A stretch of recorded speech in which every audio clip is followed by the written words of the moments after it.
The only legit problem, you can't even go to CarMax and look for the window sticker in a 2023. Good luck. So we're gonna go over the fact, because my phone is always charged every time I leave. In case you're sad that I ripped your motor out, I can pull up in a shopping cart, park at the very far last row of Target. In my previous video with this truck, I titled it that way for a reason. We are already on social media, YouTube to be exact, so if you don't know, this 5.4 liter V8 is one of the most controversial motors in existence, at least is what it seems. And in this video, I'm obviously going to educate you in, is it true? Is it a myth? I brought my color coordinated folder with everything I've done to this truck since I got it at 134,000 miles. Yes, that's crazy, right? I'll also explain why I picked this particular truck. I want to clean up that last video I did because I appreciate the support and everything. So behind me is my 2007 Ford F-150 Lariat. I already explained how awesome this 11th generation from 2004 all the way to 2008, of course, before it got replaced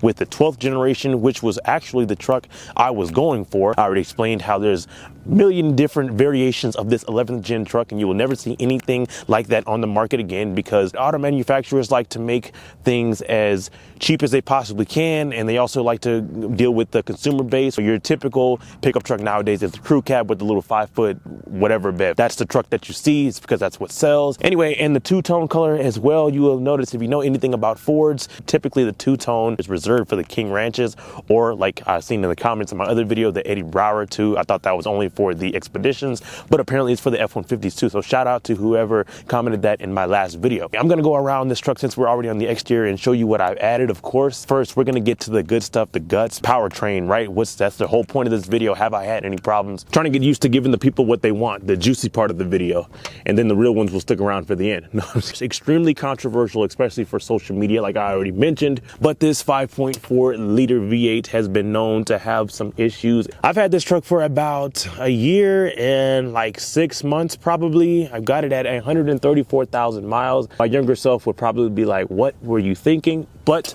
let me explain. You had like 3 engine choices for this particular generation of F-150. I think there was like a 4.2 or something like that V6. Then of course you had the extremely legendary F4.6. I grew up with that motor, never let us down. And then you had this, the 5.4 liter 3 valve for the 11th generation. The 10th generation had the 2 valve. I heard they both had their equal shares of problems. Of course, gas mileage was never a great thing with this motor, which is kind of why the next generation trucks tend to have like the turbocharged V6s, which is supposed to eliminate some of that terrible gas mileage. Have I had any problems with this one right here? No, I have not. You'll notice the engine bay of this truck is extremely dirty. That's not how I used to be. My normal self freaking out in the head right now, just looking at how dirty this engine bay is. But since I made the decision to live smarter and just better my life, you thought I was gonna say smarter, not harder. No, just live smarter and just better my life and just live below my means, basically. I decided to not really do too much about the engine bay, leave it alone, stop doing preventative maintenance because it typically tends to lead to more problems. So I haven't touched anything underneath this hood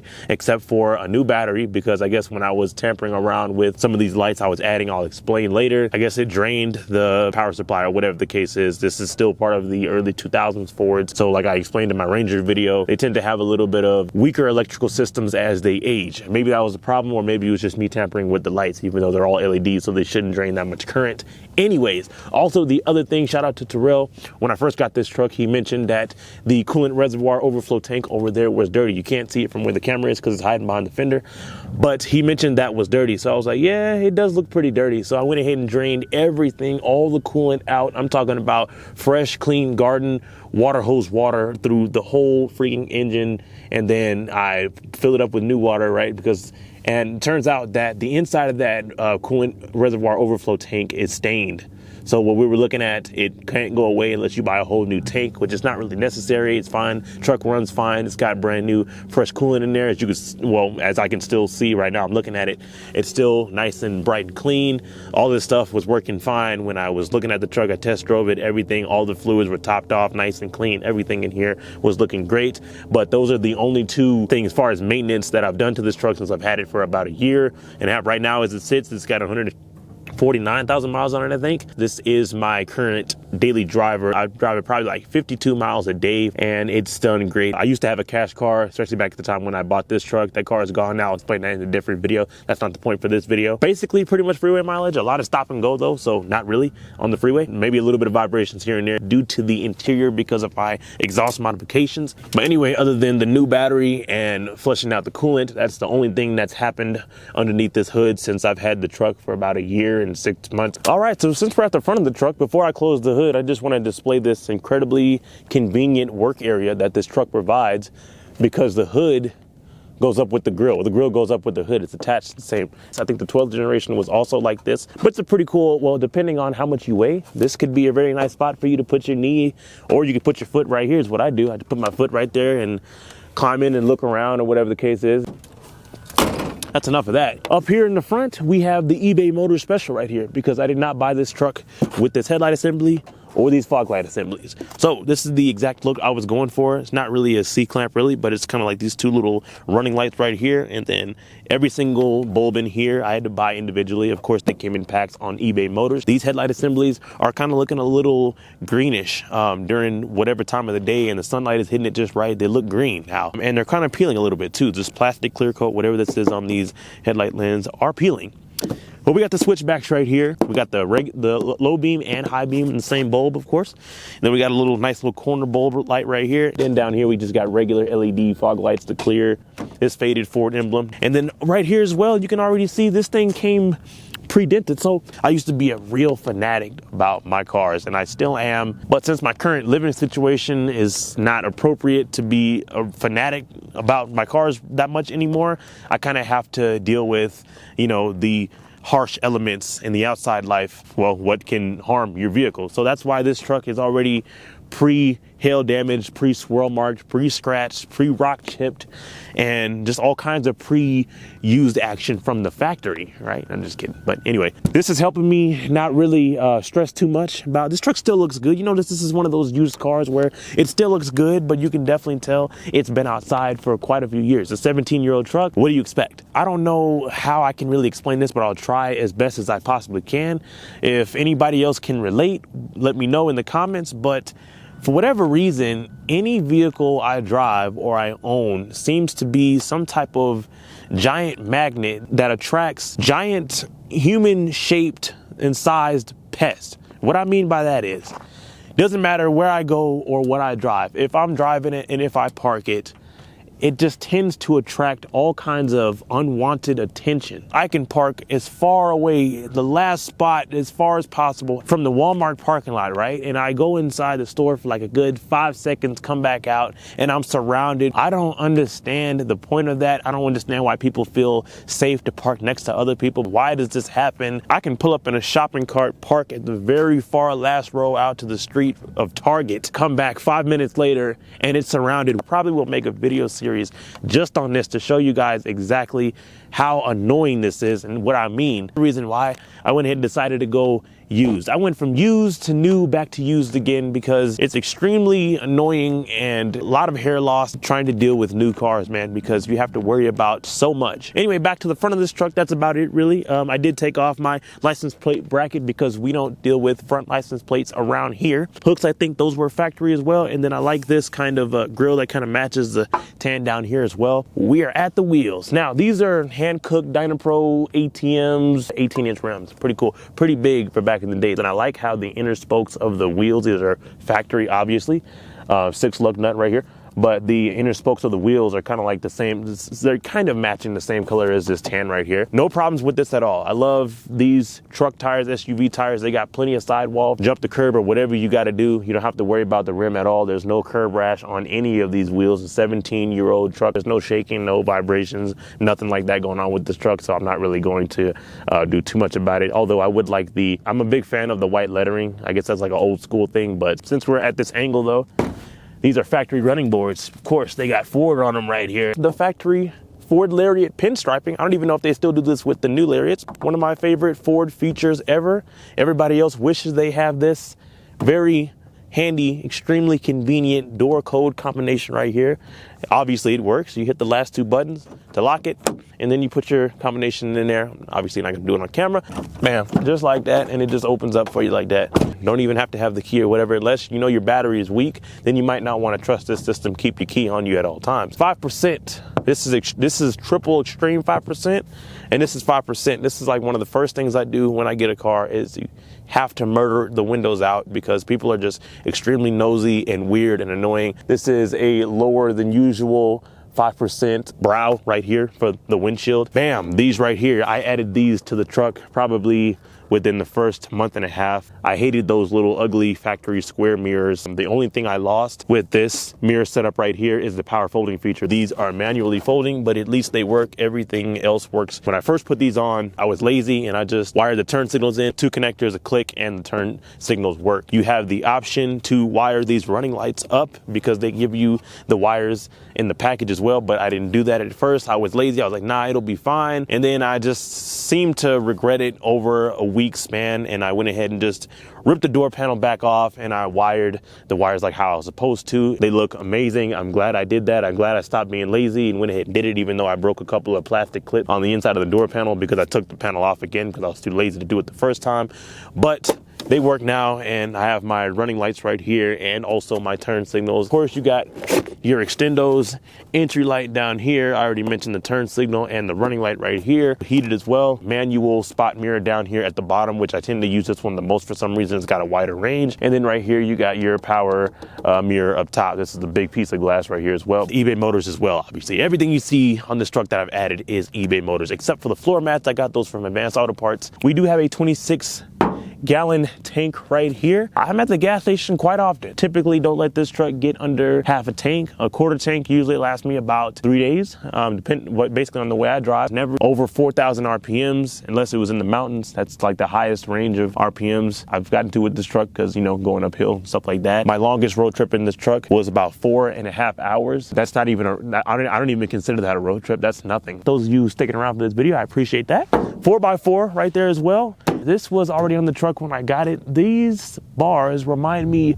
of old school 90s and late 80s Chevy pickups. They're definitely not for tie downs. You're not supposed to tie anything on these because they can break. Oh, also from this angle, since the sunlight is helping us, if you look down in this wheel well, you'll see the rusty frame. Now, this is all surface rust. I believe in my very first reliability update with this truck, most of the B-roll shots were me when I took this truck to one of my friends who worked at a dealership, and we looked up underneath this entire truck. There's no actual rust on this truck at all, even though this truck spent all of its life up north. It's originally from Wyoming, and eventually it made its way on a little bit further down south, but it's still up north, technically, where we still have, you know, the weather that we have to deal with the snow and the ice and the salt and all that, whatever. But this is all just surface rust. There's nothing to worry about here. All right, so since we're at the rear of the truck, and you might be wondering why this angle, no, it's not because I'm lazy and I don't want to get a towel to cover up the plate. This is my great invention right here. If you see anyone else with this setup right here, just know that they got it from me. I made a video almost 3 years back on this channel explaining this and as to why I have it. I even explained it in the previous upload with this truck right here. One day I was, like I kind of explained earlier with the whole parking situation, well, this is kind of part of the reason right here, but this is for protection. This is actually a modern, like a more updated version, because I used to just have one single ball. This now has the 3 balls and the hook and also the turtle to give you a little bit of amusement in case you're sad that I ripped your motor out and took it to the junkyard. So I even still get a whole lot of questions about this. What is this and why do you have it? So this is a hitch extension, obviously, with another hitch right here. This is the regular hitch, and this is like a 2.5 foot hitch right here. And I got my nice 2 little locks on here. That thing on the floor underneath the dashboard is called a brake pedal. What it's gonna do is it's gonna pierce through that radiator and then maybe that oil pan or that condenser, you know, all that good stuff that's the vital organs that have the potential of leaking fluids. Typically you'll see these on Jeep Wranglers where the back wheel sticks out, you know, like this much from the rear of the vehicle, and you have to have an extension so you can put a bike rack or whatever. Down here is a from factory hitch receiver back here. You got the pin connectors and all that good stuff down there as well. So that was already on the truck. full-size spare tire. I'm not sure what brand it is. Now these plate lights are probably like the third eBay Motors set I put in here, because they just do not tend to last. For whatever reason, eBay Motors just, I don't know, their plate lights just do not last long at all. Probably like a good oil change and you'll need a new pair. Not dampened, but you do have a lock. This is not one of the newer trucks where you press the lock button on the key fob and the tailgate locks as well. No, you have to manually lock this tonneau cover, which is supposed to match. Obviously, it's not factory. My favorite tonneau cover right here, you know why? Because it rolls up like this. You get all 6 4 whatever feet of bed back here. Since we're back here, as I keep forgetting to talk about in all of my pickup truck videos, is have I towed or have I hauled anything back here? And this, this is where the magic happens. It's the reason why you buy a pickup truck, right? No, I think the biggest thing I put back here was maybe a dirt bike, and that was about it. Another eBay Motors special. Check it out, these taillights. LED bulbs right here, or LED squares, whatever. And then you got the reverse light right there in the middle. And this is nothing but a reflector down here.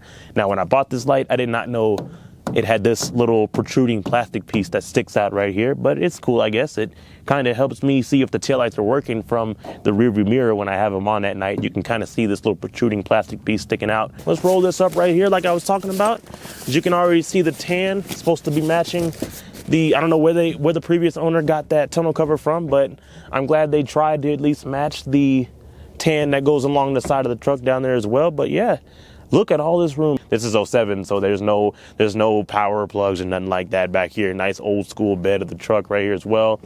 Another eBay Motors setup right here. Now this thing leaks like crazy, but it does look good at nighttime when it's actually lit up and everything. You do got kind of like the same setup as what you've seen on the taillight. They actually shine pretty well in the bed of the truck. I love having a fixed rear window on this truck. Of course, this is double, quadruple, 5%. There's no sunroof on this truck. This exact truck, other than it being an 11th generation, I don't have a problem with the 11th generations. It's just I was aiming for the 12th generation truck because there's nobody I know who's had one of those. Anyways, this truck is the perfect setup. This is the exact configuration I would go for on any generation F-150. Let's talk about the exhaust, which this is what I've added right here. It used to be a single giant muffler, one exit exhaust that would exit behind the rear wheel. But we went ahead and cut that. I already made a video about it. We went ahead and cut that off and put a resonator on there, and then put these nice little dual tips, which I did not know they were going to corrode and get all dirty and stained like this over time, but they have. So we're going to go over the facts, right? On this side, I have all the receipts on everything that I've done to this truck as far as maintenance, and it's nothing but a bunch of grease monkey oil changes. I know you're probably wondering, why don't you just change the oil yourself? Me being on the go as much as I am, it's not really convenient, and I don't really have a designated spot to do as such. And then on this side, it's just a bunch of other stuff, personal documents, registration, all that good stuff. Probably like a 12, no, not even that, probably like a 15 page of Carfax right here. So let's get to the reasons why I bought this particular truck. Like I've already explained, the practicality and just the whole setup in general on this truck is if I was building this truck back in 07, I would option out for the sunroof. Don't want that. I want a fixed window in the rear, the giant crew cab, even though nobody is in here but me, a 6-foot bed, and a nice big beefy V8 engine, 4-wheel drive, and then this right here. I love trucks with the fold up center consoles. If I can get it to fold up, and check that out right there. It's just the fact that you got that practicality. What if you just don't want to look at a center console one day? You could just fold that up. The shape of this truck already impressed me so much. Not only the test drive was so great, just the little things like this. One of the most popular vehicles in America, right? I am the third owner, and this truck still has the factory radio. This truck still has the factory radio. You know what that means? Somebody probably old, or somebody who didn't really care about all that Bluetooth stuff, which is probably a good driver who obviously takes care of their vehicles. The interior, the exterior of this truck still looks pretty good for its age. This truck still has the original window sticker, and some people wonder why I say that. The first owner was a rental service, then it was just a regular person, and then it was me. You can't even go to CarMax and look for the window sticker in a 2023. Good luck. This is like 15 pages of the original Carfax of this truck. It spent most of its life in Wyoming. They used to go all out with these interior colors. Like this reminds me of the early 90s or the late 80s or whatever, where, you know, they had those Lincolns or whatever. Just like the whole interior was red. Well, basically this whole interior of this truck is tan, and I love that. It's not limited like how it is nowadays. If you you opt out for a brown or a light blue or a silver or a light color or whatever, you got like certain parts of the dashboard, certain parts of the panels and all that stuff. But this is basically the entire interior of this truck is this light tan besides the worn out leather. This has been loose ever since I got it from that dealership. I don't know what's going on right here. I don't know why I haven't fixed it yet, but I just left it like that. It's kind of sentimental, well, not sentimental, but it's kind of like a charm in this interior of this truck now. I forgot to mention the driver's seat is power sliding front and back, and then the backrest is still manual, and then the passenger side is manual. I don't know if it was the 12th or the 13th generation F-150 where Ford integrated the flat load floor, but this one obviously doesn't have it. You can still see the transmission tunnel right there chilling. And then, of course, I think this is a subwoofer right here. The interior of this truck, the rear looks like nobody has sat back here at all, right? Just the little things like that can definitely go a long way when trying to sell a vehicle, especially with this mileage. The real storage happens on this side. I usually keep some towels back here, and then here is the factory floor jack. Well, even though nobody is in this interior at all except me, I'll just sit back here and just chill sometimes. Don't judge me. You got your armrest right here. You got your cup holders. This 12-volt cigarette lighter doesn't work, but who really cares, right? Who's going to use that anyway? Or maybe there's a fuse blown out or something like that. But the point is, right now at the moment, this does not work. So that's the only thing back here that I have to complain about. Not really complaining about it because I don't use it anyway. I don't even use the one up there in the front because my phone is always charged every time I leave.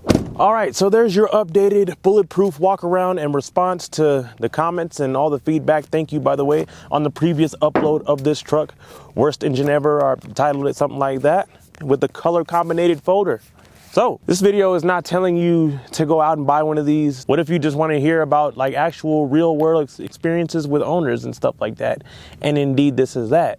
So I hope you guys enjoyed this video. I know that last upload was a little choppy. I didn't explain everything because I just wasn't sure how well the video would do, to be honest. And before this delivery van or whatever the case is going on over here that's about to interrupt my shot and my audio. So one thing that I mentioned in the previous upload of this truck that I forgot to mention, the only legit problem I've had with this truck is the fuel leveler needle situation. When I got this truck, the tank was empty. Of course, it's a hole in the wall used car dealership. They're not going to fill up your tank. When I first filled it up though, the needle stayed on E. So as I was driving it about 26, 27 miles to work, the needle slowly started to go up. Pretty much the whole trip there it took for the needle to actually get into proper position, which was full, obviously. That is still the problem today. I believe it's obviously the fuel pump assembly. I had a fuel pump assembly replaced on my Ranger, and what these trucks use, these early 2000s trucks at least, they use a floater on the bottom of that assembly.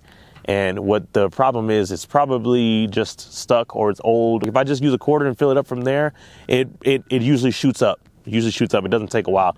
But anything under half a tank is when that problem will occur. Even though I already know the tank is full, there's no leaks, obviously. It's just that floater is old. But eventually that day will come, maybe a how-to video, because that is a huge job. You either have to take off the bed or you have to go from the bottom and drop the gas tank just to get to that assembly. But either way, another thing that this truck came with, at least when I got it, it's got this, well, it's not factory, of course. 2007 Ford didn't offer remote start on the F-150s, but this is a from Ford remote start, and it works just like remote start. It doesn't work if any of the doors are open or if the hood is open even. So you just lock it and just do this little thing, and there we go. Hope you guys enjoyed this video. Hopefully it was educational, and that's it.